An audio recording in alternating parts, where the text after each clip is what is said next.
Грунтовка – это развод маркетологов. Ну какие проблемы могут быть с грунтовкой? Если все грунтовки одинаковые, зачем покупать дорогую? А вот это уже вопрос интересный. Отвалится вместе с грунтовкой. Чтоб кто читал еще эти рекомендации.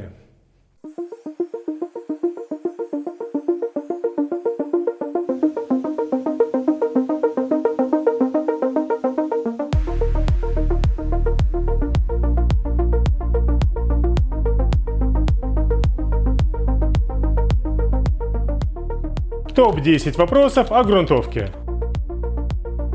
Друзья, всем привет! С вами, как всегда, Павел Сидорик, и это канал о ремонте и отделке. Если вы попали сюда первый раз, обязательно подписывайтесь, тут много всего интересного. Как блогер я ежедневно получаю большое количество вопросов на самые разные темы. На некоторые темы вопросы задают чаще всего. Одна из них – это грунтовка. Именно поэтому я решил снять ролик, где отвечу на 10 самых популярных вопросов по грунтовке от моих подписчиков. Грунтовка – это тот материал, который присутствует практически везде, но его не видно. Поехали! Любое комплексное решение по отделке стен, потолка, пола или другой поверхности не обходится без использования грунтовки. У каждого производителя, выпускающего строительные материалы, есть свои грунтовки.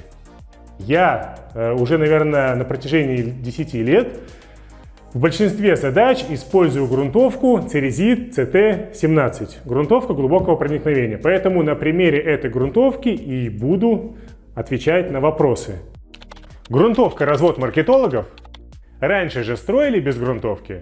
Под моими роликами периодически встречаются комментарии на тему целесообразности использования грунтовки. Есть такая категория людей, которые очень консервативны и с трудом воспринимают научно-технический прогресс.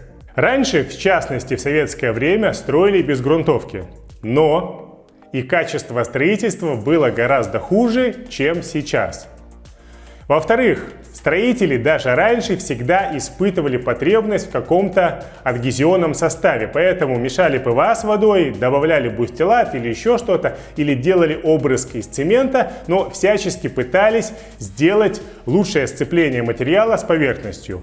Тем более, что раньше не существовало многих видов работ, которые есть сейчас. Обычный наливной пол вы не сможете нормально сделать без грунтовки основания. Грунтовка – это продукт, который упрощает и ускоряет ремонт.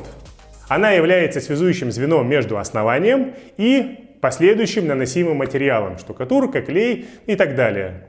Способствует их равномерному распределению и более долгому сроку службы за счет адгезионных свойств.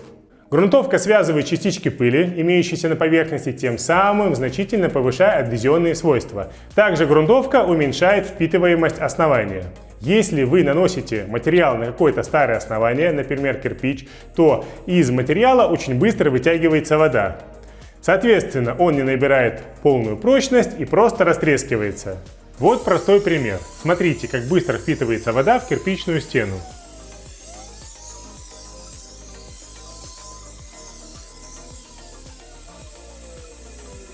Берем грунтовку глубокого проникновения CT17 концентрат.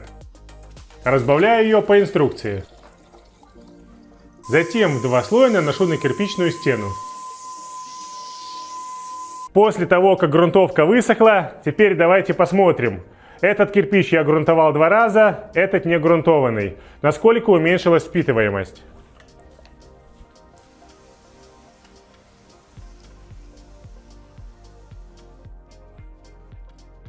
С левой стороны кирпич обработан грунтовкой 2 слоя, вода не впитывается. С правой стороны все впиталось. Для наглядности могу побрызгать водой еще раз. Видео сделано без ускорения. Конечно же, при выполнении некоторых работ можно обойтись без грунтовки, но для этого нужно идеально обеспылить основание и увлажнить его хорошо перед нанесением материала. Этим никто не будет заниматься, особенно в условиях стройки. Как лучше наносить грунтовку? Есть ли разница между способами нанесения? Есть 3 способа нанесения грунтовки. Самый быстрый – это метод распыления. Безвоздушка – наиболее эффективный и производительный аппарат. На втором месте по производительности всевозможные электрические и механические краскопульты и распрыскиватели. Такой способ подходит для всех видов работ и поверхностей.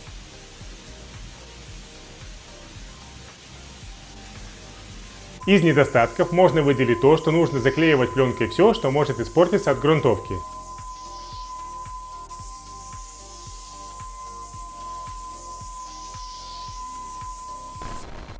Валик – это второй по скорости способ нанесения грунтовки.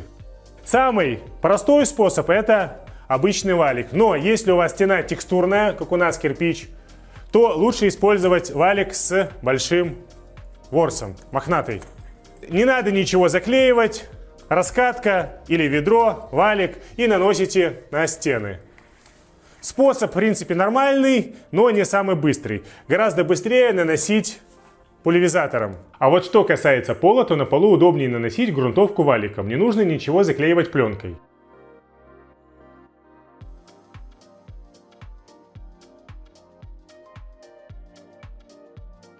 Валик может быть с длинным ворсом для более рельефных поверхностей и велюровый с коротким ворсом для аккуратного нанесения на финишное покрытие, например, шпатлевку перед покраской. Такой способ подходит для практически всех работ, за исключением каких-то очень сильно рельефных оснований и отверстий, например, для установки подрозетника. Третий способ нанесения грунтовки макловицей или кисточкой. Самый медленный способ подходит для небольших площадей. Таким способом нельзя наносить грунтовку на финишные основания, например, шпатлевку перед покраской, потому что из-за жесткого ворса шпатлевка царапается и остаются следы. Вот пример нанесения грунтовки макловицей на полимерную шпатлевку. Стена поцарапана. Самое главное при всех способах нанесения – это контролировать количество грунтовки, чтобы не было разводов и бегущих струек грунтовки по стене. Если это происходит, то обязательно нужно устранить переизбыток грунтовки. Например, раскатать развод валиком. Нужно ли грунтовать стену между слоями шпатлевки? Если при нанесении шпатлевки вы не производили никакие пыльные работы, то есть не зачищали ее, то, соответственно, между слоями грунтовать не нужно. Это же касается всех других материалов. Если ничего пыльного не делалось, то можно не грунтовать. Грунтовать нужно в том случае, если после нанесения первого слоя производились какие-то пыльные работы. Или вы, допустим, шпатлевку зачищали. Не отвалится ли штукатурка и плиточный клей вместе с грунтовкой? Ведь грунтовка создает пленку, адгезия которой ниже, чем у цемента. Смотрите, концентрация полимеров в любой грунтовке, которая нормального производителя, она рассчитана таким образом, чтобы адгезия была как минимум такая же, как у материала или выше. Во-вторых, сами смеси, то есть вот штукатурка, допустим, цементная, производитель зачастую ограничивает адгезию, уменьшает, то есть делает защиту от дураков, потому что если сделать очень мощную штукатурку, то она реально просто за счет своей силы, когда она начнет высыхать, стягиваться, она просто может оторваться, допустим, от газобетона. Поэтому производители, они уменьшают адгезию материала. Грунтовка, она не создает прям такую же сплошную, грунтовка глубокого проникновения, она не создает прям такую сплошную пленку, потому что основание имеет не ровную поверхность, то есть если посмотреть под микроскопом, это такие, как мини-горы, и материал держится именно за неровности. И грунтовка увеличивает адгезию этих неровностей, то есть она связывает пыль и делает само основание более липким. Поэтому, то есть, в принципе, производитель делает грунтовку таким образом, чтобы она не отваливалась с материалом, потому что смысла в такой грунтовке просто не будет. В любом случае, если брать цементное основание, то материал цементный, который наносится на цементное основание, то есть кристаллы, цемент, они связываются с основанием, а не с грунтовкой.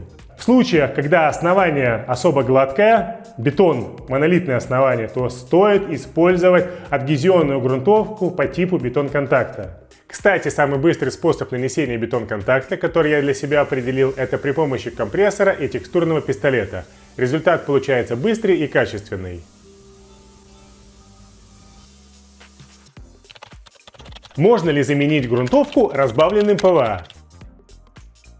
Грунтовка – это сложный набор специально подобранных полимеров, а ПВА – это поливинилацетат, из которого на 90-95% состоит клей. Соответственно, это разные вещества, которые не могут друг друга заменять. Кроме того, помните, что если вы используете не заводскую продукцию, в домашних условиях замешать можно все, что угодно, всю ответственность вы берете на себя, потому что материалы, которые последующие наносятся, могут быть дорогостоящими, и я не вижу никакого целесообразности экономить на грунтовке, чтобы потом иметь риск отслоения финишных материалов. Опасна ли грунтовка при нанесении? Нужно ли использовать средства защиты? Тут важно понимать, что грунтовка – это не тот материал, от которого вокруг гибнет все живое. Если вы наносите грунтовку не методом распыления, допустим, кисточкой или валиком, то в принципе можно даже маску не использовать. Хотя грунтовка имеет такой специфический запах. Но если вы используете метод распыления, то, соответственно, в воздухе образуется такая вот концентрация, воздушная смесь грунтовки, то вы ее вдыхаете. Поэтому, если вы наносите грунтовку методом распыления, то обязательно нужно использовать защитную маску. Если вы наносите грунтовку валиком или кисточкой, не без воздушной смеси, то тогда средства защиты можно не использовать. Но, опять же, повторюсь, грунтовка имеет немножко такой специфический запах. Я стараюсь использовать защитную маску всегда. Помимо маски можно использовать для защиты одежды малярный комбинезон, если вы наносите грунтовку методом распыления.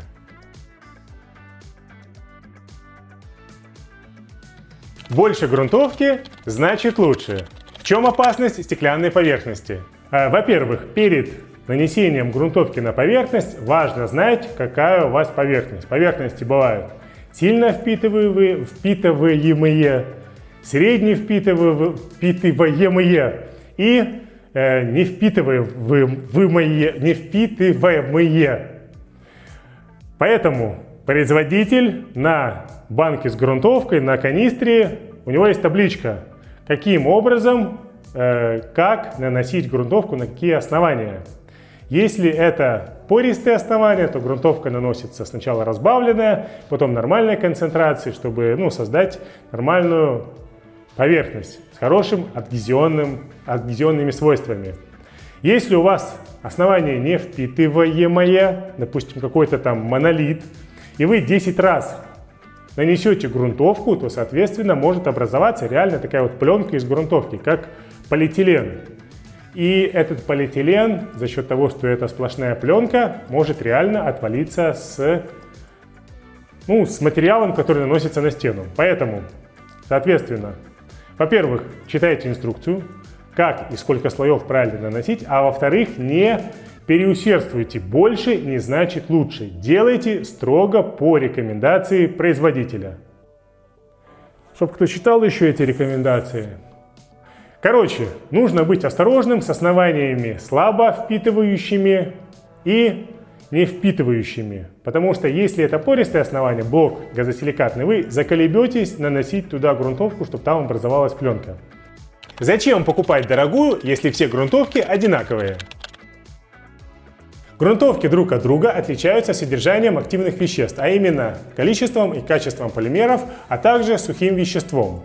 Самые дорогие специализированные грунтовки, потому что у них в составе большое количество дорогих химических компонентов. Из чего складывается цена грунтовки?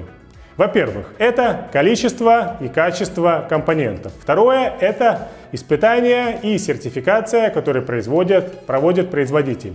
Третье – это определенные гарантии, которые производитель дает для своего продукта.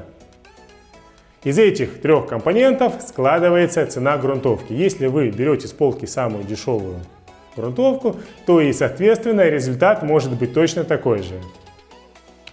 Почему у производителя так много похожих продуктов? Почему у одного производителя столько похожих продуктов? Вот здесь у меня сейчас стоит 5 видов грунтовки CT17.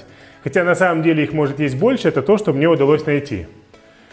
Неопытного домашнего мастера или начинающего отделочника это может ввести в заблуждение, то есть он не будет знать, какую грунтовку покупать.